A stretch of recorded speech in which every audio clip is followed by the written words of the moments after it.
அடுத்து நம்ம பார்க்க போகிற தலைப்பு டாக்டர் முத்துலட்சுமி ரெட்டி அவர்களை பற்றி. இந்தியாவோட முதல் பெண் மருத்துவர், சமூக சீர்திருத்தவாதி மற்றும் பத்மபூஷன் விருது பெற்றவர். இவர் பிறந்து 1886 ஜூலை 30 புதுக்கோட்டை சமஸ்தானத்தில் திருக்கோகர்ணோன்ற இடத்துல நாராயணசாமி ஐயர் மற்றும் சந்திராம்பாள் தம்பதியினருக்கு மூத்த மகளாய் பிறந்தார். தந்தையின் ஊக்குவிப்புடன் வீட்டிலேயே கல்வி கற்று மெட்ரிகுலேஷன் தேர்வில் முதல் மாணவியாக தேர்ச்சி பெற்றார். பெண் என்பதால் ஆரம்பத்தில் மன்னர் கல்லூரியில் சேர்வதற்கு எதிர்ப்புகள் வந்தாலும் புதுக்கோட்டை மன்னர் மார்த்தாண்ட பைரவ தொண்டைமானின் ஆதரவால் கல்லூரியில் படிக்க அனுமதி கிடைத்தது. 1907 சென்னை மருத்துவக் கல்லூரியில் சேர்ந்து இந்தியாவோட முதல் பெண் மருத்துவரானார். 1912 மருத்துவ படிப்பு 7 சேர்ந்து 12 முடித்தார். அறுவை சிகிச்சை துறையில் தங்கப்பதக்கம் வென்றார். சாதனைகள்: முதல் பெண் மருத்துவர், இந்தியாவோட முதல் பெண் மருத்துவர் என்று பெருமை பெற்றவர். 1912 எழும்பூர் அரசு மருத்துவமனையிலும் ஜிப்மர் மருத்துவமனையிலும் பணியாற்றினார். சட்டமன்ற உறுப்பினர் மற்றும் துணை மேயர். 1926 சென்னை மாகாண சட்டமன்றத்திற்கு நியமிக்கப்பட்ட முதல் பெண்மணி இவரே.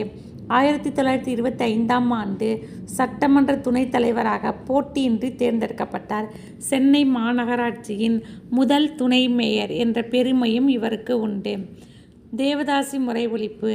தேவதாசி முறை ஒழிப்புக்காக தீவிரமாக போராடினார்.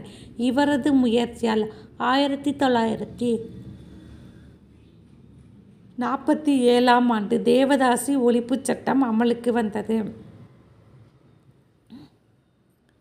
பெண்களின் உரிமைகள். பெண்களுக்கு சொத்துரிமை, இருதார தடை சட்டம், பால்ய விவாக தடை சட்டம் போன்ற புரட்சிகரமான சட்டங்களை நிறைவேற்ற பாடுபட்டார். அவ்வை இல்லம், அனாதைகள் மற்றும் ஆதரவற்ற குழந்தைகளுக்காக சென்னை அடையாற்றில் அவ்வை இல்லம் என்ற இல்லத்தை நிறுவினார். புற்றுநோய் மருத்துவமனை. தனது தங்கை புற்றுநோயால் இறந்ததால் ஏற்பட்ட மன உளைச்சலால் புற்றுநோய் சிகிச்சைக்கான மருத்துவமனை அமைக்க முயற்சித்தார். இவரது முயற்சியால் 1952 அன்றைய பிரதமர் ஜவஹர்லால் நேருவால் அடையாறு புற்றுநோய் மருத்துவமனைக்கு அடிக்கல் நாட்டப்பட்டது. 1954 இந்த மருத்துவமனை செயல்பட தொடங்கியது.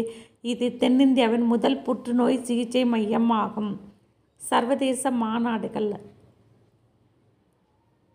1926 பிரான்ஸ் தலைநகர் பாரிஸிலும் 1933 அமெரிக்காவில் சிகாகோவிலும் நடைபெற்ற சர்வதேச பெண்கள் மாநாடுகளில் இந்திய பிரதிநிதியாக கலந்து கொண்டு ஆண்களுக்கு நிகராக பெண்கள் முன்னேற வேண்டும்